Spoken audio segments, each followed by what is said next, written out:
On a cold February night in Chicago, a cluster of reporters gathered around Kyrie Irving, backing him up against a whiteboard in the visitors' locker room of the United Center. Minutes earlier, the Boston Celtics had stooped to a new low in their vexing season, suffering a dispirited loss to the lowly Chicago Bulls.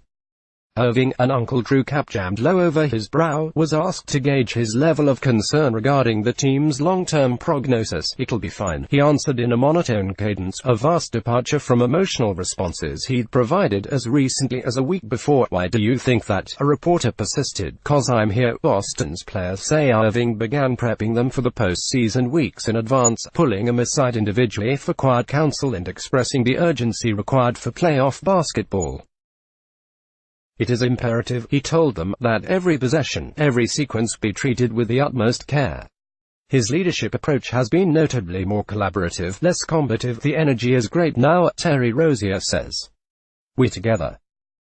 Not like before." 2019 NBA playoffs. Find everything you need to know about the playoffs here. Schedules, matchups and more. Experts' picks for second round. Forecast. The heat is on for Embiid and the Sixers will officiating define Warriors Rockets.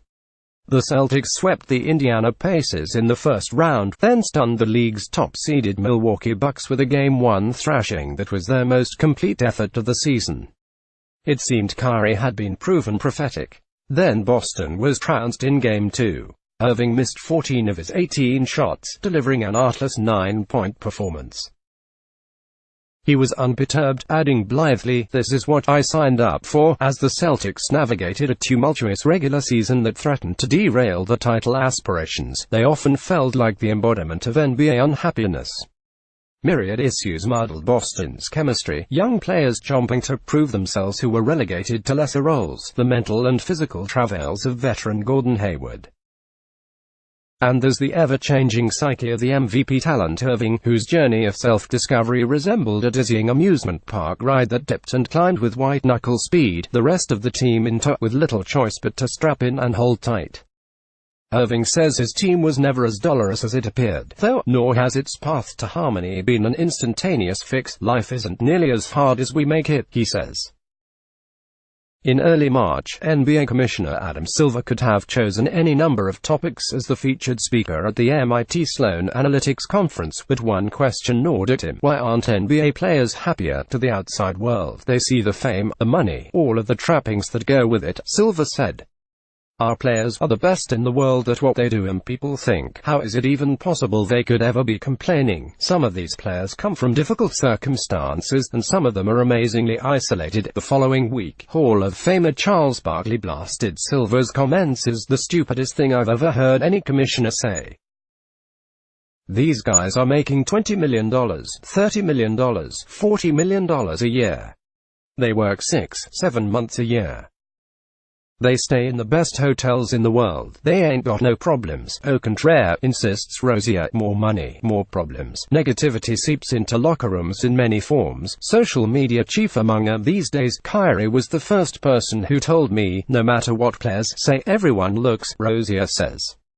"And when you look, you are going to see positive things and negative things from people who have never met you. That's why Kyrie deleted all that stuff off his phone. It was bothering him." Boston's president of basketball operations, Danny Ainge, wishes he could find a way to convince the players to eliminate social media from the basketball lives. "I worry they run straight to the cell phones after the game," Ainge says. "Every time I'm in the training room, I see them glued to the phone, checking to see what people are saying. I don't understand it. And if that's one potential cause of unhappiness, then it's not worth it." Another cause is an age-old conflict: lack of playing time. Rozier, who was a postseason star in 2018 while Irving recovered from knee surgery, saw his minutes and his shots reduced in a season when he was approaching free agency. "I felt like I went from the passenger seat to the trunk," Rozier says, with a wry smile. "Everybody tells you, don't think about the contract, don't think about the money. I always tell myself, I'll get what I deserve one day.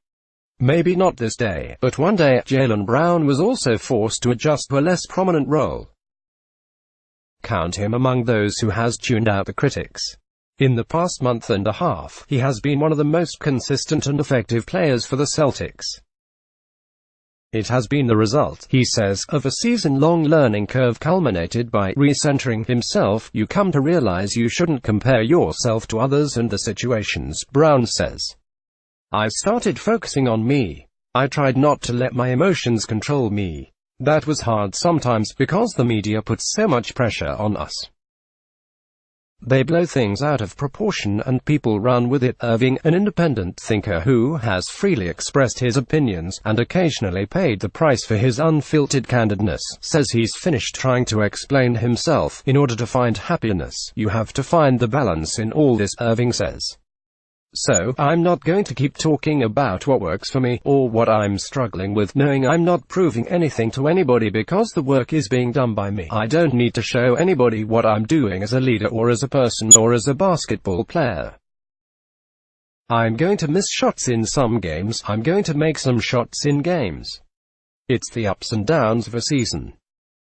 I'm not investing in, oh, this is his team, he needs to do more, he needs to step up, it's just stupid. Kyrie Irving has never had to worry about playing time. He submitted the most complete season of his career, averaging 23.8 points, a career-high 6.9 assists and solid defensive metrics that should have left him ecstatic. Yet, he confided to ESPN that being a leader was more complicated than he ever imagined. Early in the season, he adopted a passive-aggressive stance with the younger teammates, strikingly similar to the LeBron James tactics that infuriated Irving in Cleveland. In January, Brown called Irving on it, wondering aloud why only the young players were being singled out for uneven play. It wasn't really a pushback, Brown says. In reality, I agreed with what Kyrie said. I just thought it was unfair to single out the young guys. We all needed to do better. Irving's attempt to navigate the unrelenting scrutiny was, and is, a work in progress. There's been a lot of emphasis on the wrong things, Irving explained to ESPN. People make it as if basketball is the most important thing in our lives. So, you deal with the money and expectations and all the things that come with being in a professional environment. I fought all that this season. It's not about having everything if you don't have the happiness of playing the game. NBA playoffs on ESPN. Abgets playoff time. Don't miss these games. Friday, all times ET, Bucks at Celtics, 8 p.m. ESPN Nuggets at Blazers, 10:30 p.m. ESPN Saturday Warriors at Rockets, 8:30 p.m. ABC Sunday Raptors at 76ers, 3:30 p.m. ABC Al Horford suspects his perspective is different as he was born in the Dominican Republic, without the comforts afforded his American counterparts. He's so grateful for his NBA opportunity. The center with a player's option this summer claims he'd play basketball for free. Everyone wants everything, Horford notes. Hey, I want to be first team All-NBA. But I was very fortunate that when I was at Florida under Billy Donovan, I quickly learned that if I play for the team, it's going to bring me more joy and more success than if I just concentrate on myself. Jaylen Brown tried to heed Horford's advice, but when he faltered early in the season, he began pressing, forcing his offense, further compounding his woes. He lost his starting job, a crushing blow for a third-year player with grand aspirations. Sometimes we put too much pressure on ourselves, Brown admits. You expect things to go a certain way, and when they don't, that voice in the back of your head starts getting louder and louder. Irving watched his young teammates chafe at the designated roles, yearning for more.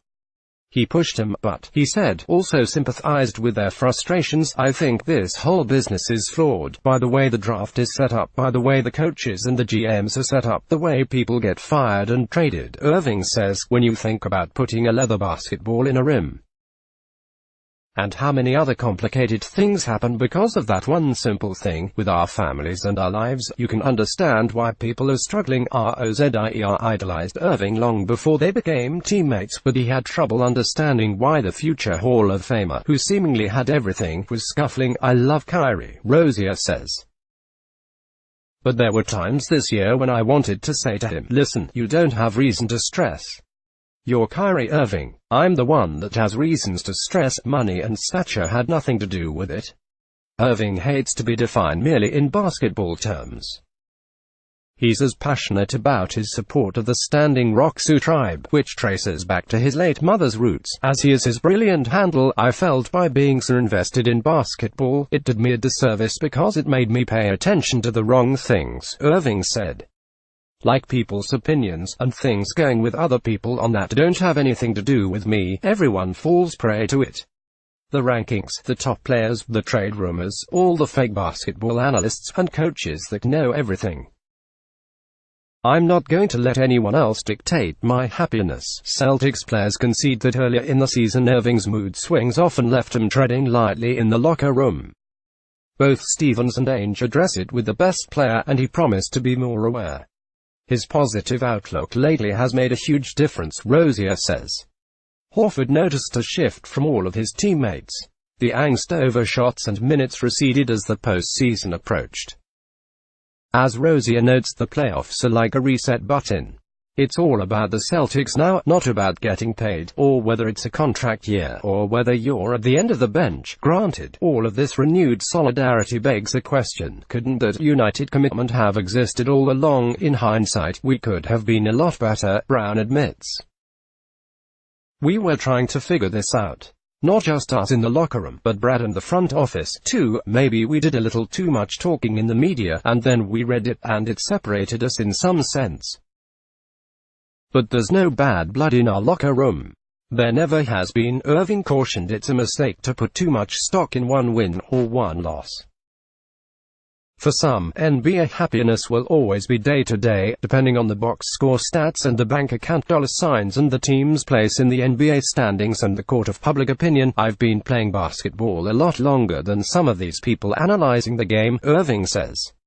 I'm an actual genius when it comes to this game. If you ask me about basketball, I will talk all day. If you ask me about spacing at the 3:33 mark of the second quarter, I will gladly explain it.